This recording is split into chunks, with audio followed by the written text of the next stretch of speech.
Hey guys, welcome in. Oh, you just stepped all over me already. Lenny, you're going to have to leave the room. Just like keeping you on your toes, old man. Lenny definitely keeps me on my toes. Guys, welcome into Bollocks this evening. We have a great interview, part 2 of our interview to the other side of the story. And we have Dave Stevens in from the St. Johns County Fire Union and IAFF. International Association of Firefighters. Local 3865, by the way. 3865. Yes. And you're so good with numbers. I'm surprised you got that. Oh, when I first wrote it down, I wrote 3685 first. So I had to correct my dyslexia on that one. Yes, absolutely. All right, but we got to pay some bills. And of course, as always, we are in the Beaux-Arts Ford studio. All right, not in stereo, but it'll work. Over 75 years. A little delay. There's a little feedback. Okay. All right. For over 75 years, Beaux-Arts Ford Lincoln has been a trusted name in St. Augustine, built on family values, honesty, and doing things the right way. With over 1,200 vehicles to choose from, no surprise pricing, and the Drive Happy guarantee, Beaux-Arts makes car buying simple and stress-free. That's the Beaux-Arts difference. Their state-of-the-art facility features 91 climate control service bays, a quick lane for no appointment maintenance, and over 40 mobile service vans that'll come right to you for your convenience. And Ford's garage located on site, just off I-95 and State Road 16. Stay away from that area right now. It's kind of crazy there. But go to Beaux-Arts Ford. Beaux-Arts Ford Lincoln, they're driven to inspire. All right, we're going to talk about a couple of fabulous businesses on the Bayfront right now. So you know where the fort is. Well, across the street from the fort, you can set sail for adventure at the St. Augustine Pirate and Treasure Museum, home to the world's largest and most authentic collection of pirate artifacts. With over 800 real treasures across 40 immersive exhibits curated by Pat Croce and the Croce family, guests can see Blackbeard's original blunderbuss, gold recovered from the Queen Anne's Revenge, and one of the only 3 authentic Jolly Roger flags in the world.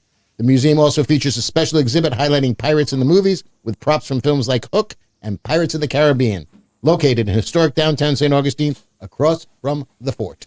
All right. Not located on the Bayfront, but where we're sitting right now, we're actually here. A.D. Davis Construction, when quality and experience matter. Trust A.D. Davis Construction. With over 72 years of combined experience, A.D. Davis specializes in high-end residential homes, commercial construction, renovation, and historic restoration throughout Northeast Florida. Their team is built on integrity, craftsmanship, and relationships. So much so that more than 85% of their work comes from repeat customers. From concept to completion, A.D. Davis delivers results you can trust. A.D. Davis Construction, where your vision meets their legacy of excellence.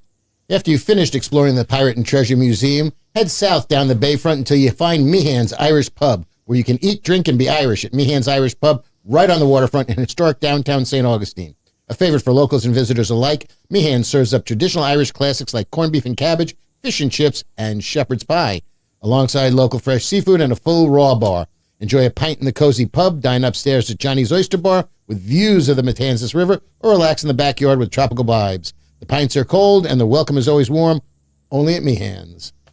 All right, we have much more. We have many more. Yes, we do. Much more sponsors we got to tell you about. It's not easy for him to say. Yeah, it's not easy. I have too much blood in my alcohol system. Speaking of that, St. Augustine Distillery and City Gate Spirits. Appreciate you guys. A to Z Roofing and Waterproofing, Anastasia Diner Moultrie, Creek Diner, Brightway Insurance, St. Anastasia Construction Group, Synergy Power Solutions. Still got to get used to that one. Bear Kresge and Associates, by the way, we have something for you. Thanks. I spoke to Billy last night. Pal Heating and Air. We appreciate each and every one of you guys. If you guys get a chance, make sure you're out there and saying thank you to these guys. They keep us on the air and let us say whatever we want to say. So, except for certain words that you haven't given me a list for. No, that screws up our algorithms. Someday somebody will explain to me what an algorithm does. That makes does. watchers disappear. So we don't want to do that. I think you've been doing it for 4 years now. Give or take, yeah. 4 years now, you eventually would catch on when I go, oh! I've gotten there. I just have to remember what I said. You are Cornell educated. It's You're true. an Ivy League. It's true. You're the only Ivy Leaguer in the studio with us. But my cross to bear. Yeah. So the memory just isn't always there. All right. Well, you want to get into it because Dave Stevens, appreciate you coming in. Thank you for having me. When I knew I was having someone in from the county, I felt it was only fair. We get both sides of the story, but I really appreciate it. And you've been involved. You're actually the union president. Yes, or sir. representative. I'm not sure exactly what it's I'm the called. union president. Yes, Union sir. president. Yeah. So if you would, because you've been involved in this process throughout the entire time, can you explain to our watchers out there when negotiations first started, who's in the room with you with these negotiations, and then some of the details that we're kind of hung up on because we're at an impasse. You guys are going to talk tomorrow. Hopefully it gets settled tomorrow. That'd be beautiful if you did. And I'm going to take all the credit, by the way. And you put in months and months of work. I'm going to take all the credit. But can you kind of explain how it started, the process, who's in the room, and where we're at right now? And then we'll get into some more of those details. Yeah. And that's a lot. I'm sorry. No. I can sum it up hopefully pretty quickly for you. So we started asking for negotiation dates back in April. I think our first negotiation date was in July. We've met, I think last week was our 9th time meeting. We had put forward a proposal to move to the now state recommended 42-hour work week. Mm-hmm. That's the 24/72 24/72 that we talked about, where Yeah. you work 24 hours and have 72 off. You're currently, I'm trying to catch the people that might have missed this morning up to date. You currently are working a 24/48 where you work 24 and you're off 48 hours. Yes, sir. Okay, so you're up to date. Sorry. Yeah, so we started out with that proposal. I think the county was very good working with us, looking at it. They didn't seem to have an appetite for it. It's a big ask. It's a big change. We're very aware of that. We wanted to push towards it because it is a state recommendation and we wanted to get there. But we also saw we weren't really going anywhere. So we kind of shifted our ask and said, okay, well, let's, instead of jumping right in this, let's get these contract negotiations over. We were supposed to have a contract last October. So we shifted and we basically asked to move to a 3-week Kelly day, or what most people might understand is a 48-hour work week. Mm-hmm. And with that Kelly day, with the 3-week Kelly day, what a Kelly day is it's a day that it's kind of a reset day for you guys. It's from the county side, it's an extra day off. But for you guys, it's needed because the mental health, like you sent me some stuff on the impacts of a firefighter's work week. It's almost like, okay, it's take a breath day. Absolutely. So, firefighters on our current schedule right now, and let's just kind of compare us with a 40-hour work week employee, which I think most people are it's what most people are doing. That's funny. So with our schedule, we're scheduled 2,912 hours a year. So if you break that down over a course of a 25-year career, a firefighter is working 10 years more than somebody on a 40-hour work week. Yeah, because the average is 2,080, I believe, is Yes. a 40-hour work week. I think it comes out to 2,00080. Yep. Is my math right? You're asking me about math? I can look it up for you. You got to be right, because a 42 is 2180. Yeah. So I think that's an average. A 40-hour work week is considered 2,080 hours. Yeah. So we're looking to reduce our work hours is what we're doing. It's not anything that we're kind of making up. This is a trend everywhere. I mean, so much so that the state of Florida put it in statute that they recommend firefighters don't work any more than 42. I mean, and it's because of the mental health and physical health. And there's a lot more to it than firefighters want to work less. That's not it. It's about the rest recovery. It's about time at home. It's about kind of getting that, like you said, that mental break from the job and just reducing the work hours to make it healthier and more sustainable. Yeah. And this Kelly Day, I mean, what I was reading in mitigating the impacts on firefighters. It's you guys. The hang up right now, and I think it was brought up this morning also. The hang up right now is the union wants a Kelly Day every 3 weeks, and the county wants a Kelly Day every 6 weeks, and that seems to be kind of the catching point right now. But I want to talk a little bit about how far you guys have come and where they've moved, because 9 meetings, hopefully both sides have moved a little bit. But the 72-hour, the 24/72 is kind of a newer thing, because there's been a traditional 24/48. It looks like Texas and Florida are the two that are kind of setting the trend on this is where we need to be with our firefighters. How far into the process do you guys go, all right, we can't make this work because the numbers just aren't going to get there? Yes. Because it sounds like you backed away from that to try and make it work for both sides. Yeah. So I don't know that I would agree that the numbers aren't there. We believe they are. But we moved away on January 15th is when we put forward an offer for the 3-week Kelly Day to wrap this up. So we're 8 months into being at the table. Okay. So it's fairly recent that this is where you're at. Yeah. Okay. Right. You've been working without a contract since September. September 30th, our contract expired. Right. Yeah. So when the rest of the county got, I think 7% pay raises for all county employees, firefighters are working off of 0 right now. Mm-hmm. And our proposal, our offer in January was to forego all of that money to help fund these people that we need to get this reduced work to week.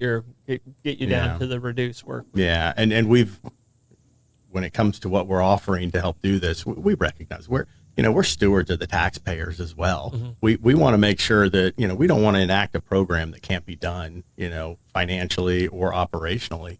So to get to the 48-hour work week, the things that we're giving up, not to get into crazy detail of firefighter schedule, but we have what's called built-in overtime, right, which means our regular schedule has overtime that is part of our pay built into it. So, that accounts for roughly about 5% of a firefighter's pay. And when we go to our 48-hour work week or the 3-week Kelly, all of that money goes away. So that's money that can be shifted to help pay for the staff that we need. And I think that's about $1.4 million in year one. Mm-hmm. And then we've also agreed to go where the rest of the county got 7%. We said we'll take 4%. Mm-hmm. So we're taking less money, and those two numbers combined pay for, I think, 95% of the staff we need to move to a 48-hour work week. And we're so in tune to hourly pay. And with the firefighters, engineers, and it's hourly pay is not really a thing, was what it looks like to me. It looks like you get paid for the job. This is what your payment is for the job. And so you're not a salary employee, but you're a very similar to that type of mentality. But unfortunately, the numbers never below that. How do you change the mindset? Because when the people that are against what you're saying, they're saying, well, if they're reducing their hours, that increases their hourly pay by 30-something%, which the job is still getting done, and the job is what the job is. Yeah. So how do you change that mindset of getting people off of being triggered to say, oh, well, their hourly just went up because they're working less hours? Yeah. So I think the way I'd combat that is we only benefit from that if we work overtime. And we don't want to work overtime. Overtime is part of a system that the fire service is, what I would call a broken system. And I think that's what's really hurting our firefighters. So, we only benefit from that if you do overtime, and we don't really want the overtime. We're doing the overtime because our job is to protect the community. So we're going to come in and do it. And firefighters got 2 options with overtime. We either volunteer for it or we get mandatory to do it. There's no in between for us. Okay, but the mandatory overtime, if I understand this correctly, and I'm not sure, so correct me if I'm wrong, Dave, is built in to the calendar and built into the budgeting process.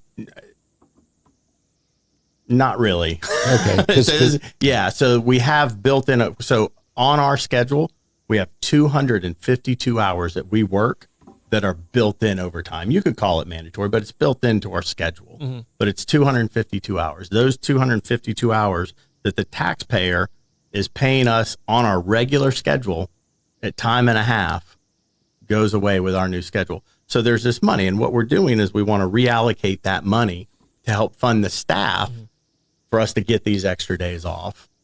Okay, but that's not going to eliminate overtime. The reason I'm asking is because if the county can budget knowing that those hours of overtime exist, it may make it easier for them to do their budgeting and not have the question mark of what overtime is going to be. Because a lot of times overtime tends to be a budget breaker because it's such an unknown number. Absolutely. And, you don't necessarily want it, but circumstances arise where there's a need for it, whether it's a major fire that everybody's got to work an extra shift or an extra hours and things. So from the budgeting point for the county, if that's built in, it helps them forecasting. The built-in, maybe not for forecasting, because what you're doing is you're exchanging that for employees. Right. So now we know, and that's the thing. Our proposal is budgeting the new firefighters that we need to cover the extra shifts off that we're taking, so it's a wash. So, all right. So the other side of it, and I'm trying to play Switzerland and play both sides of it. So, you understand where I'm coming from with this questioning. 24 on, people will say, well, they sleep 1/3 of that. Oh, no. So what is the average of, like, if you're on a 24, because I know sometimes it's, maybe 5 hours, but sometimes it's 2. But what is the average on that? And I think it was listed in there of disrupted sleep in the document that we got from UCF. What is the average? I mean, you've been a firefighter for how many years now? About 20. About 20 years. So what is the average when you're at work? How does your sleep schedule work right now in the current world that you're in right now? I know it's a very personal question. No. But I'd like everyone else to understand. Certain people need more sleep, certain people don't. Yeah. No, and that's a fair question. So let me answer it this way. Firefighters are supposed to be the younger, healthier groups and all that, the fit guys. We have more people that are on CPAP machines for sleep disorders. We have people that have to take Ambien to sleep on their days off because their sleep schedules are so messed up. And that messes up your health in general, not just your mental health, your physical health. I mean, we have a massive amount of people on, hormone therapy replacement because their body is just so messed up. But let's take the sleep schedule of a firefighter. We got slow stations, we got busy stations. On a busy stations, these guys are guaranteed they're running 15 to 20 calls a shift, each call taking an hour plus. All right. So 15 calls is your whole 24 hours you're running. Well, let's take a slow station. Say you're at a station that runs 1 call a shift, and we don't have any that runs 1 call a shift. But say that 1 call happens at 2 a.m. Well, what is that? You're not sleeping. You're up now, and what is that call? Is that call, somebody that's having a medical emergency who's in cardiac arrest? Is that a structure fire where you're going from 0 to 110%? So and imagine you go and lay down in a strange place or or a hotel room, and you've got somebody standing over you. What are those things that the symbols, and any second you're waiting for them to go bam. That's what it's like at a firehouse. Yeah. No one, the myth of firefighters sleep half their shifts and all that doesn't happen. It's not restful in any way. It does not happen. And don't forget, on top of all the calls we have to do, we have mandatory training that we have to do 192 hours of training every year. So we meet ISO requirements, so our citizens get lower insurance rate by our ISO ratings. On top of that, we have our paramedic and EMT recert hours. On top of that, if you're a special responder for hazmat, marine rescue, you got more hours on top of that. So if you just averaged out our training hours, it's massive. And then you add those hours onto calls. Firefighters aren't going to work and sleeping and sitting in recliners, maybe 30 years ago when the call volumes were low, but not today. All right. And you mentioned Marine Rescue, and I had this question because, a lot of these guys are trained in case you guys need them and stuff like that. Marine Rescue doesn't work the same schedule as you. No. So how does this negotiation affect them? It does. Or did they get the 7%? No, they would. So we're all one contract. You're all so one they would contract. get. Okay. So even our guys, we got guys that are 40 hours in the office. Mm-hmm. So they would get the same raises as all of us. But they're on those reduced work hours already. Yeah, so, they're like the ones that are at the main office there and doing the correct. Doing that work are already on a regular work schedule. Dave, are the majority of the calls outside of the aberrational wildfire, brush fire, are most of your calls EMT medical emergencies or working fires? No, most of them are medicals. I'd say probably 85%. Don't hold me to that, but it's a significant number. Yeah, and St. Johns County, if you're going to have a medical emergency, St. Johns County is a place to be. Yeah. I mean, we're all you guys are EMTs, right? So 90%? Every truck is a paramedic. Okay. So every truck has a paramedic. Mm-hmm. That's excellent. Every truck has a paramedic. Okay. Our rescues run 2 paramedics. I mean, we have some of the best EMS out there, but the more we advance in EMS too, this is where our proposal really helps the citizens, because we're trying to get away from these overtime shifts where a firefighter's working 48 hours straight. Right. So I'm going to ask you a simple question.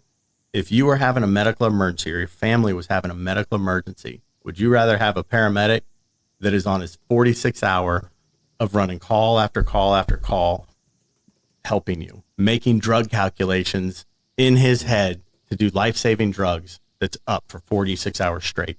Or where our proposal, you could reduce that down or eliminate that where no one's doing 48 hours. That's what we're trying to accomplish here. It's better for the firefighter. It's better for the community. It's better for the department, the county.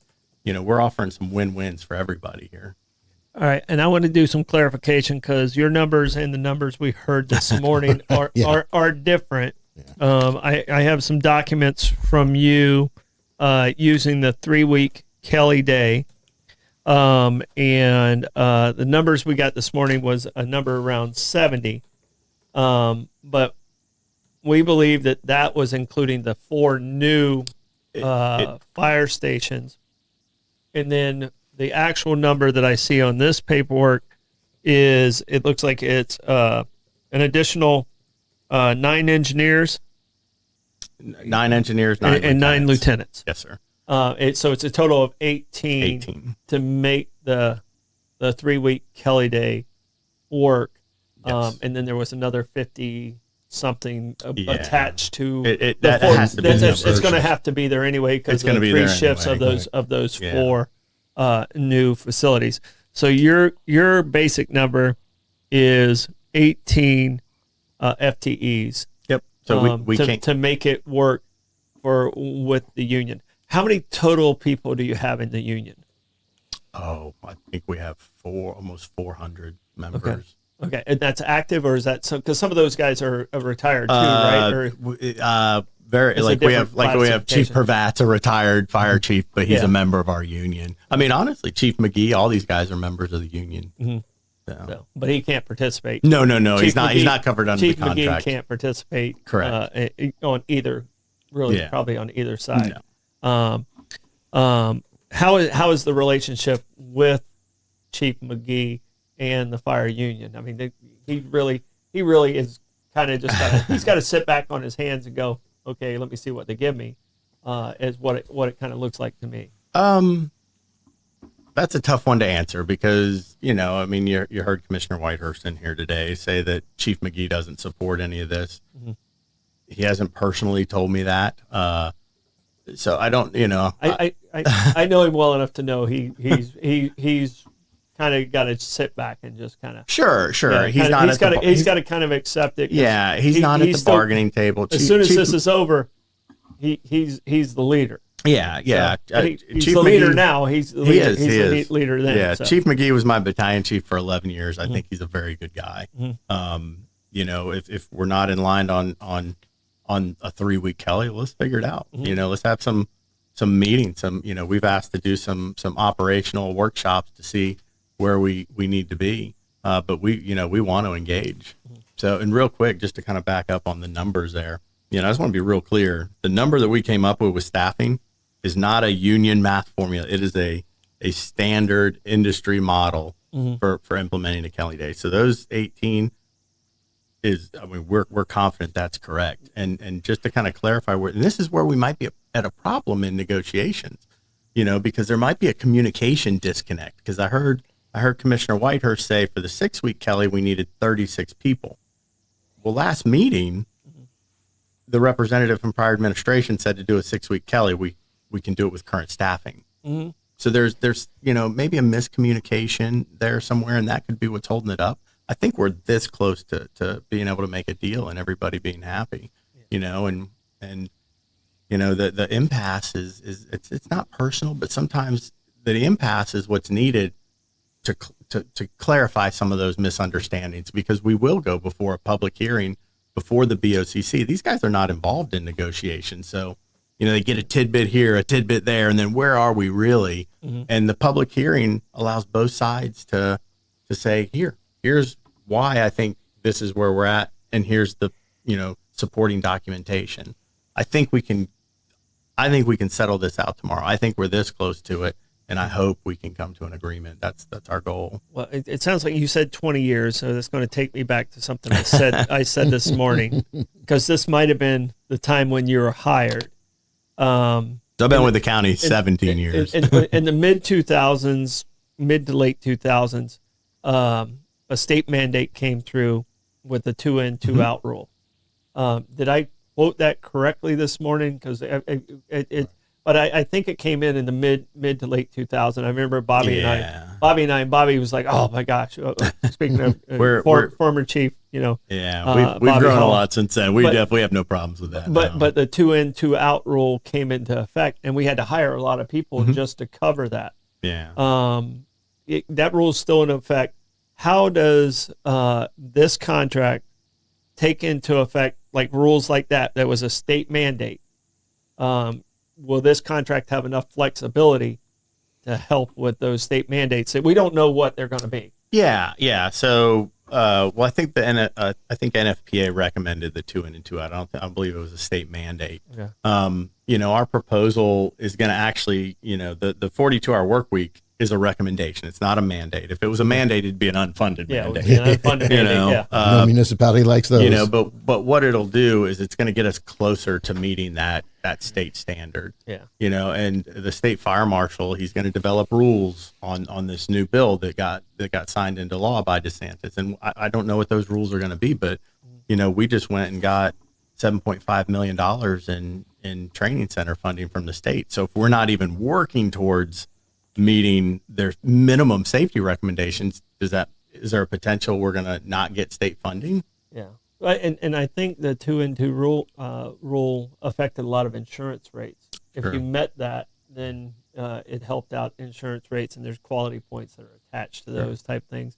The other thing that I want to correct this morning, because I was corrected before I got off the air, the average engine only has 3, and I think this morning it was said they had 4.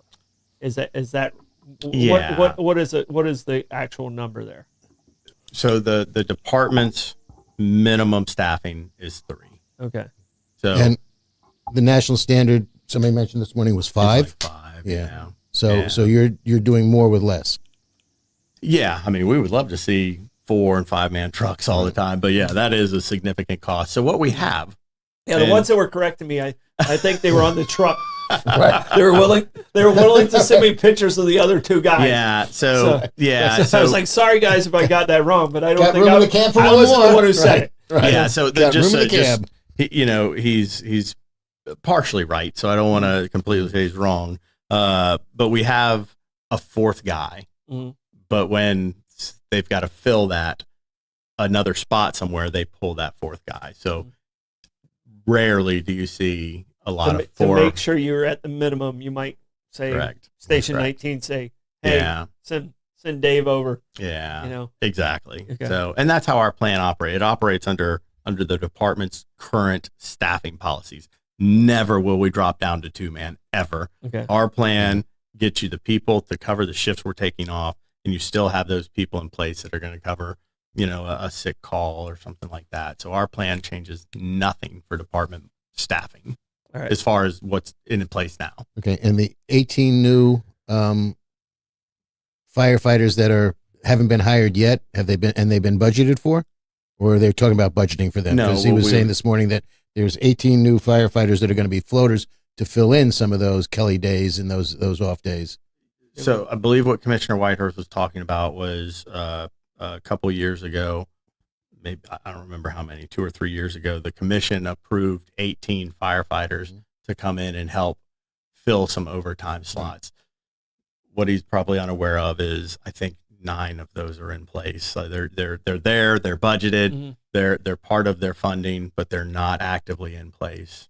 And part of the reason is we're having a hard time getting engineers. More specifically, we're having a hard time getting paramedics. So we've got to change our way of thinking of how we operate here. And it's very clear that fire departments are moving to reduced work weeks. So if we don't follow that trend, Flagler County just went to a 3-week Kelly day. Alachua County, it's moving here. So if you're a young new firefighter looking for a job, where are you going to look at? We got Jacksonville that's going FRS next year. These are things that are going to hurt our recruiting. So if we don't change something, we've got to bring them in. So we, bringing a reduced work week is going to help draw these new firefighters in, and we might get those paramedics. But right now we're offering hiring incentives to bring them in. Right. And more than nice. Yeah. Good for Yeah. you. So I think we could get rid of that with our proposal because you will draw people here. 2 months ago, I booked with Chris Knapp, you guys. Chris, great guy. And he's bringing in on Monday 2 of your newer recruits, new perfect. hires are coming in that we'll get to talk to. And we did that like a month and a half ago before all this was going on. Yeah. We were hoping this was all settled at Me this too. point. Me too.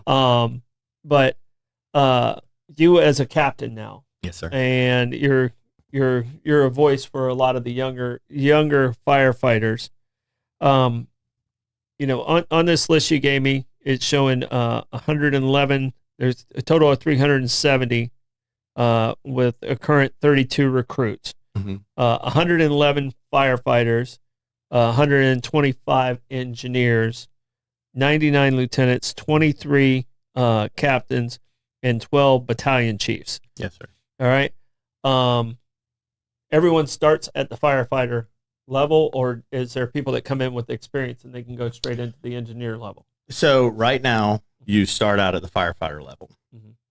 So knowing that we have an engineer shortage, more of a paramedic shortage, one of the things we said we would be willing to do is to bring people in at the engineer level. If they're, say, an engineer with another county and they've got the qualifications and they got some experience, and that way we can draw in some experienced people and bring them in at the engineer level. Now, that would be something to discuss of how that actually looks like. Like, we haven't discussed the qualifications, we haven't discussed the experience and where we'd shift them in at, but we'd be open to it. But I think we've got enough paramedics in the pipeline and in school that, we can get it done regardless. Okay. So we've kind of mapped that out for the county.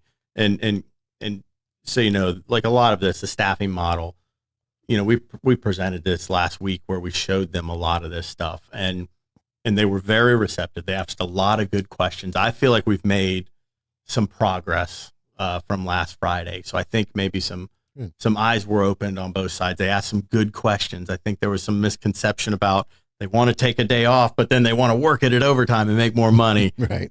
I believe a lot of that's been kind of clarified where this is not the case. So, which is good because I think the tax-paying public would appreciate of course. understanding Hey, that a little bit better. Hey, I'm a homeowner here, and I'm a taxpayer too. I get it. That's it. You guys don't want to, get it on your paycheck and then lose it in your tax bill. Of course, yeah. So nobody does. Absolutely. We've made a proposal that is absolutely in favor of the taxpayer, in favor of the firefighter, helps the department with recruitment, retention. I believe this puts us at the next level that's really palatable for everybody. Until you fill in the need for more paramedics, can you run an ambulance with a paramedic and an AMT instead of have to have are you required to have two paramedics, or can you do it with a paramedic and an AMT? No. So you can do it with a paramedic and an EMT. So there's not many departments in the state of Florida that run two paramedics. Right. It's a lot of a couple of departments down south do, but I can't think of more than 3 or 4. There may be more. I don't know, but it is definitely not the norm to run two paramedics, but we could solve that staffing problem with EMTs tomorrow, but that's out of my scope. That is an operational decision. Is there the intermediate level between EMT and paramedic of the AMT, the advanced medical technician? Yeah. So, they've got those levels. I think you see that more commonly up north. Well, that's why I'm asking, because that's my familiarity. Yeah. That's why I'm asking. Yeah. He's one of those damn Yankees. Right. Yeah. No. I think your medical Judge is on the damn Yankees. I'm just from the north. No. It's our state. I get to make the rules. It's your show. You get to make the rules. Yeah, good point. Let's just keep it localized. A Yankee comes and visits, gives us some money, and goes back. Right. A damn Yankee comes, visits, and goes, "Oh, this is paradise. I'm going to stay here." We're working on the paradise part. We're getting closer. Yeah. So just so we're clear, right? Okay. So I've never once visited New York and went, "Oh, I'm going to move here," and I've visited several times. Okay. So that's where your status is. Try it in the spring. That's all I'm saying. Try it in the spring. I wouldn't go tomorrow. All right. Back to some staffing issues. The new fire stations, 21, 22, and Beach Walk. Which one? There's 4, and I'm only seeing 3 stations on this impact list. Yeah. What's the fourth one? Fourth one is Rivertown. Okay. Yeah. So and that would not require additional staffing, or that would require? I don't believe it would. No. Okay. I think once you open Silverleaf, it would trigger a couple extra. I think 3 lieutenants, 3 engineers, and then that covers you through with Beach Walk and all that for the Kelly Day staffing anyway. But I can tell you our financial model includes all of those positions, everything. And just for clarification, I did a lot of budgets back in the day.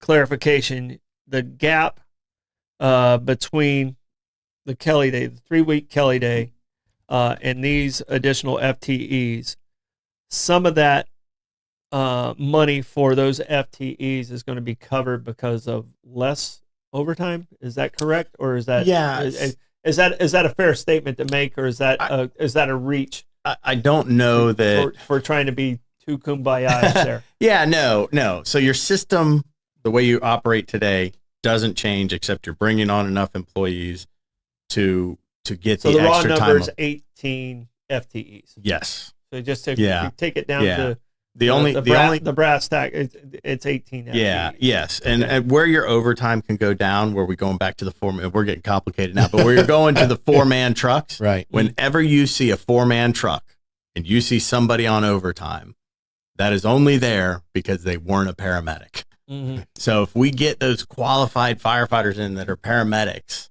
then those overtime numbers will drop significantly. So again, on a recruitment aspect, this is absolutely going to benefit us financially. All right. I want you to look into a crystal ball, and I'm obviously not going to hold you any of this because we're talking about the 4 new fire stations that are online to come in. The growth in St. Johns County is exponential right about now. Yeah. And you go just drive up US 1 North and you're seeing clear-cut forests and development after development. So once this contract gets settled, and please, it should be tomorrow, would be wonderful for everybody involved. Let's hope. Right, because then you're sleeping to be a little bit easier, I'm sure, David. Somebody's going to have to start figuring around where you're going to need more fire stations with the continued growth. So once you get these 4 in and get everything settled, it's not going to end the issue as we continue to expand population in St. Johns County and housing units. Yeah. So, you're going to be back to the drawing board, not necessarily contract negotiation wise, but staffing and building out infrastructure. Just to meet the criteria. Just and to that's meet it. the growth. We've got to keep up with the growth. Yeah. I mean, the stations we're building now, and this is where my hat's off to the commissioners and to Joy Andrews. Like, they're trying to catch up with some of this infrastructure. You know, I mean, this is great that they're building these stations. So, you know, my hat's off to them that we're finally starting to catch up a little bit. All right, and I've been trying to stay out of the comments, but this one comment's been driving me crazy here. It is. And I'm going to tell you right now, I have 7 jobs. All right, I have 7 legitimate jobs. When I was at the county, I had 4 or 5. All right, and that was to provide for my family. If these firefighters have to have other jobs to provide for their families, that is their right, and it has nothing to do with you.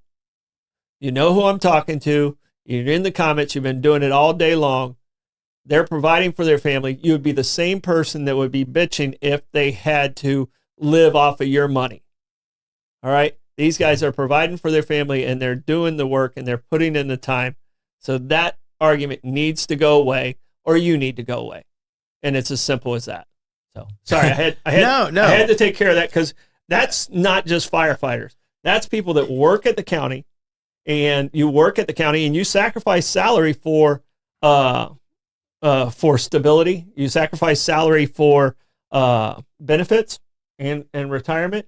Firefighters and law enforcement, they sacrifice salary to do what they love, and that's what they wanted to do. Yeah, and you know, so I'm sorry. I heard it too much, and I apologize if my rant went a little off of center of where I was at. But that argument's got to go away. You can't complain about someone working too hard.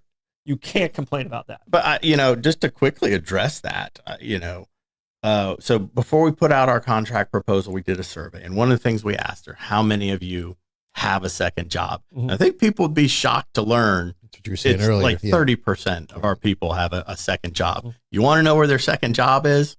It's right here at the fire department. Right. Look at our overtime numbers. That's where their second job is.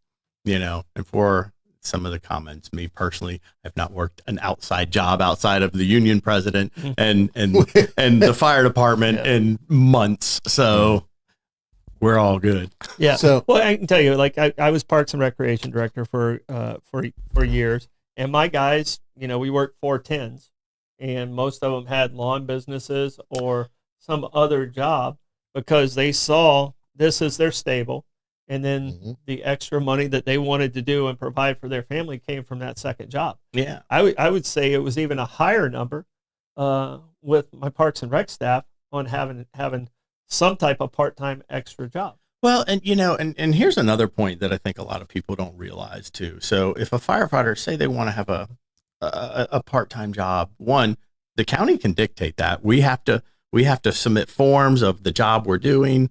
They have to approve it. But what if they want to be a fishing guide, or they want to be a florist on their day off? That's probably a healthy thing for them, because when you get consumed in the fire service, I mean, I don't want to get graphic. We see horrible things. We see people at their worst. We see our community at its worst.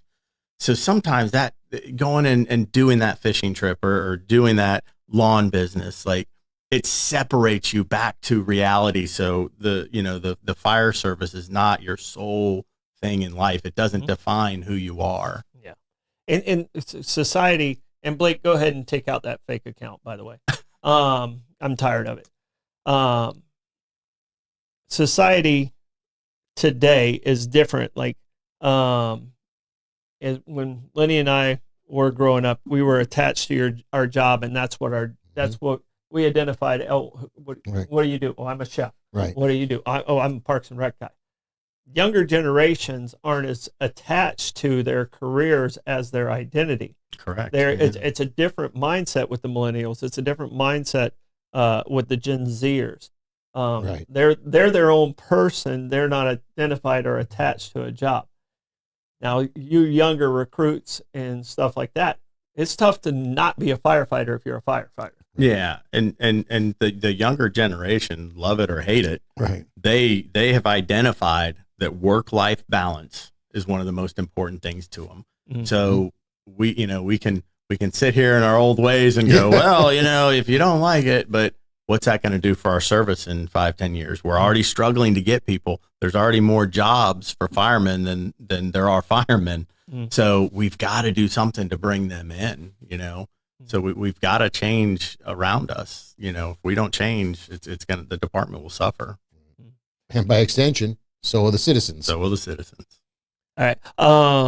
We got a couple more questions. Blake, is there any questions online that are legitimate questions online? We want the hard questions. And I'm sorry if someone got their feelings hurt that's still in our comments, but she's gone. It was a fake account anyway. Yeah, she's gone. So. All right. So, Blake, any questions online there?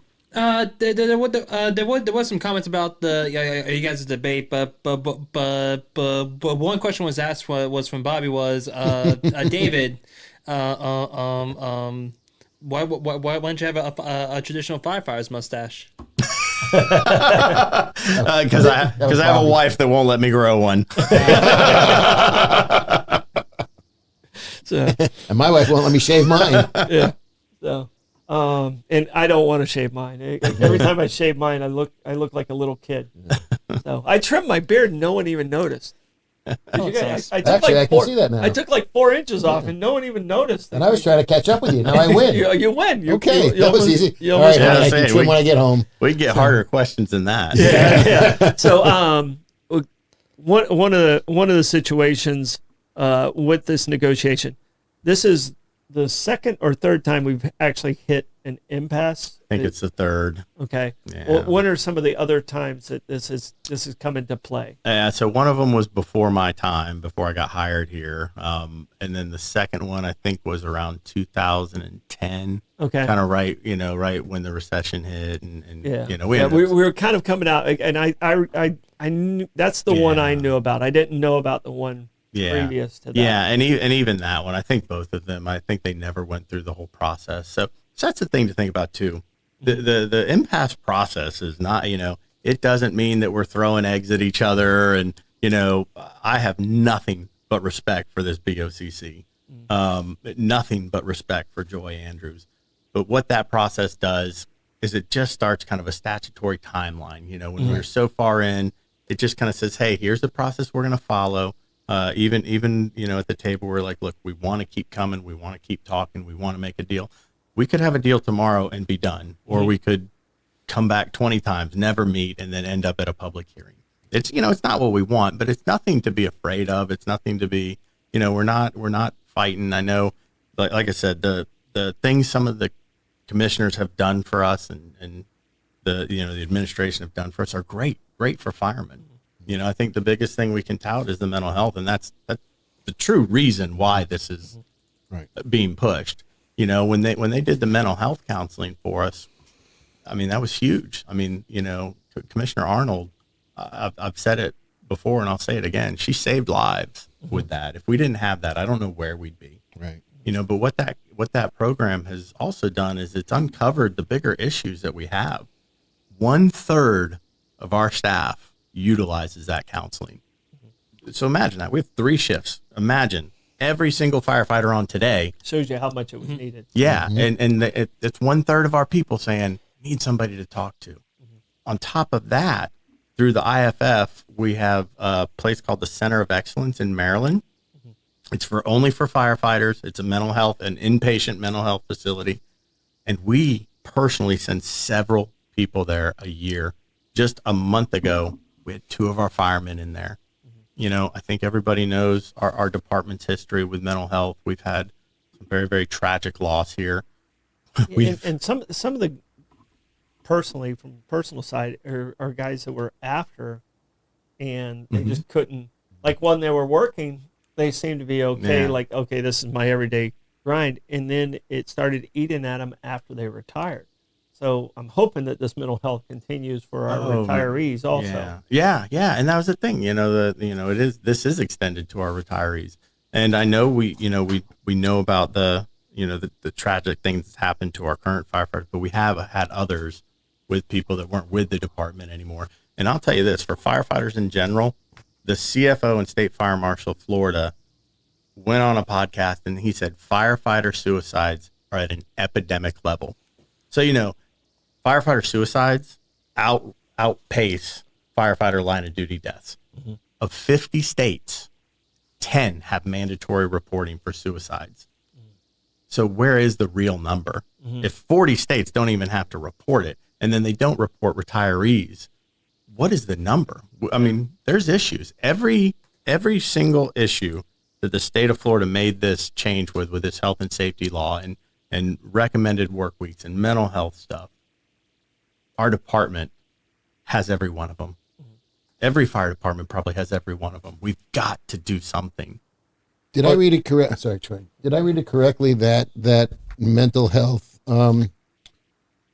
availability extends to the family as well? Yes. Because because the firefighter comes home, he's dealing with his own demons. Hopefully, not many, but it's got to be rough on the family as well. Between the time out of the house and everything, he sees he brings home, and the fact that he may or may not even be able to talk to his spouse or his partner or that, because there are things that you don't want to share with somebody who's not familiar with it, because it's you just don't want to. Yeah. You don't want to. You don't want to make that. You love them. You don't want to make it their burden. Correct. You don't want to make your burden their burden, and that's a hard thing. And honestly, I hope my wife's not watching right now. But let me walk you through a bad day at work and me driving home.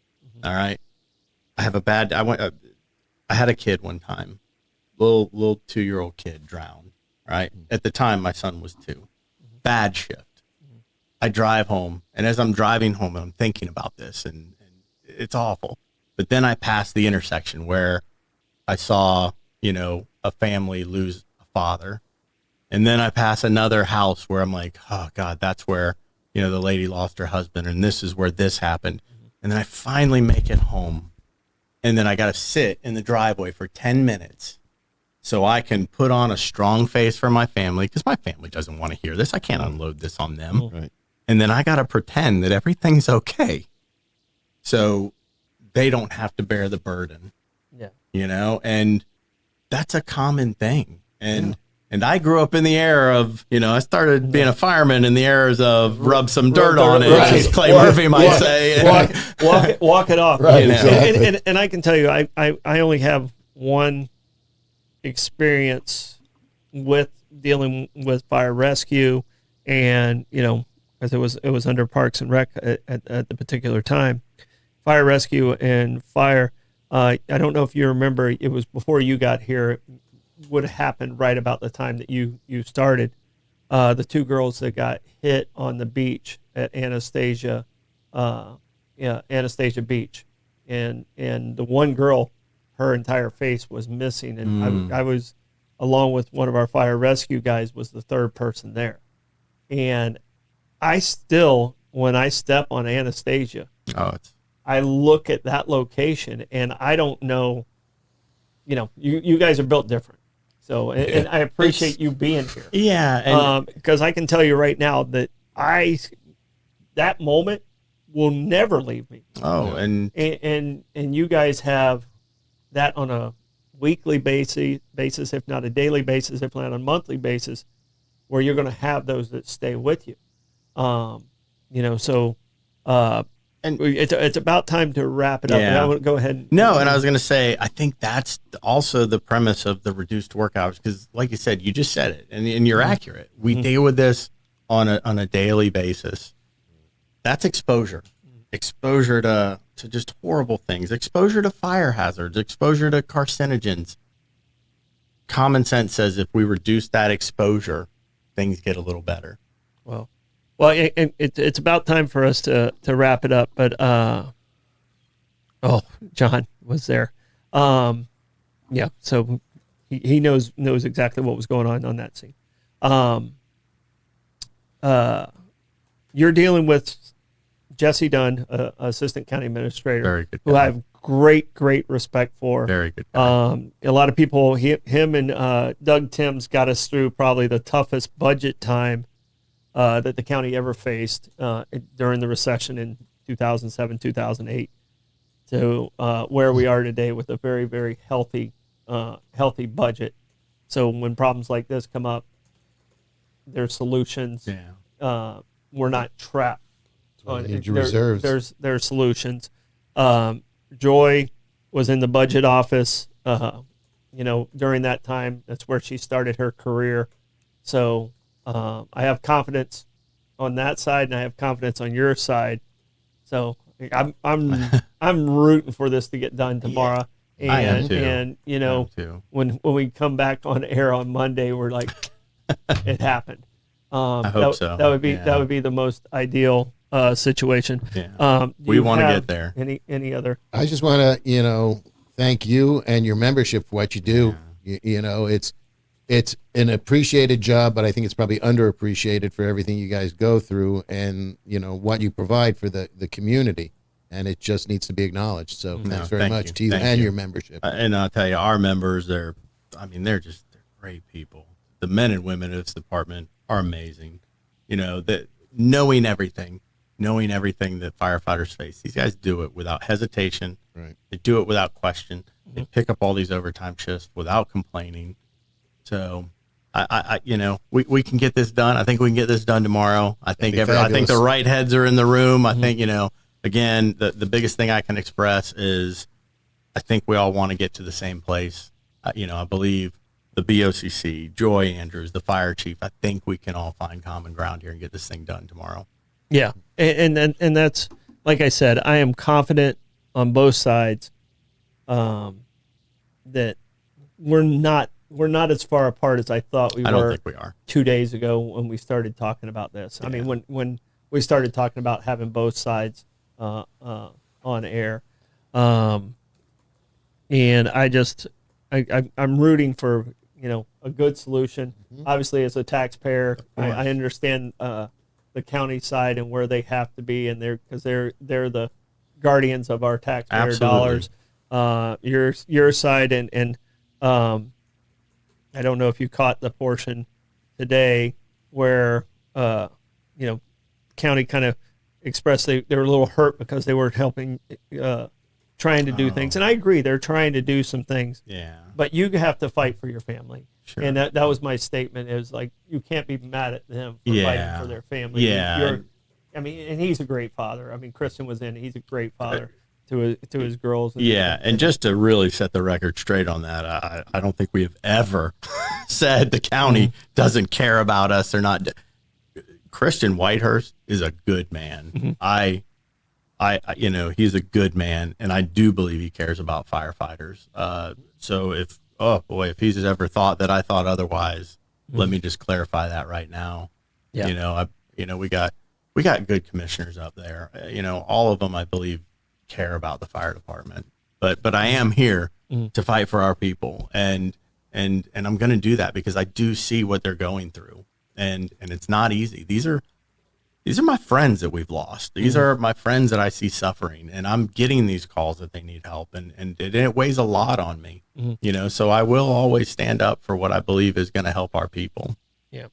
So, Blake, anything that we need to get to? Hopefully, everybody in the audience, and sorry for that make-believe person that, you didn't have time to do another profile to get back on. Right. So, Blake, anything that we missed from your side?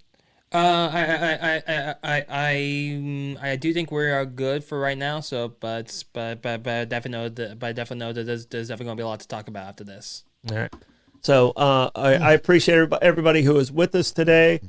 Wish you good luck. Wish the county good luck, and it coming to a quick and peaceful resolution. I hope so. I think we can get there. Yep. I really do. And for those people that were battling the brush fire and the truck fire that was on I-95, I think they do have it all cleaned up. So traffic should be easing up a little bit on I-95 because it did slow things down quite a bit northbound, and it messed up US 1 for a little bit. So the traffic coming to work today was ridiculous, and there was no real reason for it that I was aware of until now. And if you guys are out there and you feel other people need to see this show, make sure you share it. Stick with us on the 904 Now. We'll try and keep you updated on this story. So thank you. This is the end of your week. I am. Wave and smile, Lenny. I always smile. Thank you, David. Thank you. Hey, thank you guys. Yep. All right. Bye, everyone.